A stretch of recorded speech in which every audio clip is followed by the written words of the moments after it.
everyone, the 7 common ship stress. Haging. Ito ay kapag ang gitna ng barko ay nakaangat, ang bow at stern ay nakababa. Parang nakaarko pataas ang barko.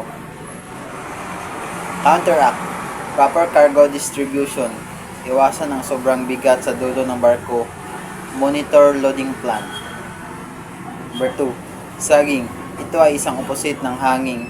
Ang gitna ng barko ang bumababa. Parang nakayoko ang barko sa gitna.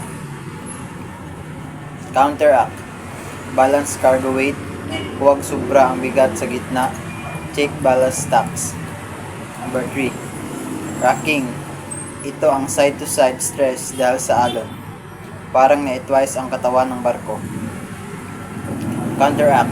Maintain water tight integrity, secure cargo properly, close all hatches and doors. Number 4. Torsion. Ito ay twisting force kapag magkaiba ang galaw ng bow at stern. Common, ito ay malalaking barko.